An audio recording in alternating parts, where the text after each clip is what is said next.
वही सिर धुनि धुनि पछताए, काले कर्म ईश्वर मिथ्या दोष लगाए। तो वही का हमारा भाग्य नहीं था, हमारा भाग्य से भजन नहीं होता, भजन से भाग्य बनाएंगे, भजन से हम पूर्व कर्मों को मिटाएंगे, भजन से हम भगवत प्राप्ति करेंगे।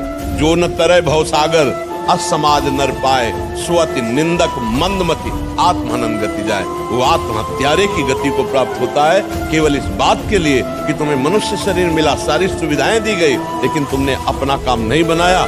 83,99,999 योनियों में कोई एक भी ऐसी योनि नहीं जिससे हम भगवत प्राप्ति कर सकते। केवल ये मानव देह थी और उसको तुमने विषय सेवन में प्रपंच में नष्ट किया, तुम विशेष दंड के पात्र हो। कृपा हुई और तुमने उस कृपा को ठुकराया, अब भोगो अन्य योनियों में। अब पता नहीं फिर किस कल्प में भगवान की कृपा होगी और मुझे मनुष्य शरीर में। इसलिए मुझे इस जन्म में भगवत प्राप्ति करनी ही करनी है, इस पे हमें छूट नहीं है। अब भगवत प्राप्ति किसे कहते हैं समझना तो पड़ेगा ना कि भगवत प्राप्ति किसे कहते हैं। मोक्ष को तो समझे, तो मोक्ष ऐसे थोड़ी होता, उसके लिए साधना बहुत कठिन साधना है।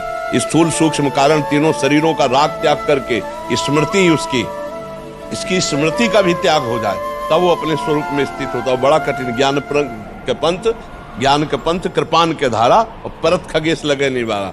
अब इसको सहज भाव में ले लो।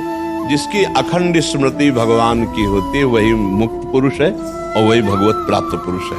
हर समय तुम्हारी याद में भगवान का नाम चलता रहे। राम कृष्ण हरि जो नाम प्रियो, अपने तो वृंदावनवासी राधा राधा रखते। हर समय नाम चिंतन करते रहो। तुम मोक्ष चाहोगे तो मोक्ष मिल जाएगा, भगवत प्राप्ति चाहोगे तो भगवत प्राप्ति हो जाएगी। भगवत प्राप्ति का मतलब होता है भगवान को जिस भाव से, स्वामी भाव सखा भाव, जिस भाव से वो प्राप्त हो जाए। और अच्छा इसमें है कि गिरने का भय नहीं।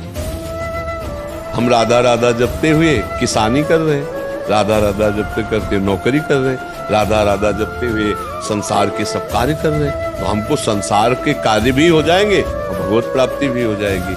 अच्छा मिथ्या भाव हमारे यहाँ लगाना नहीं, भगवत भाव लगाना है। सब में भगवान है, हम जिससे मिलते हैं उनके हृदय में भगवान है, वैसे बर्ताव करते हैं। चाहे पुत्र हो चाहे पत्नी हो, नाथ सकल संपदा तुम्हारी, मैं सेवक समेत सुतनारी। बहुत सरलता से निपट गए संसार से, बहुत सरलता। पर भजन नहीं किया तो मिलेगा।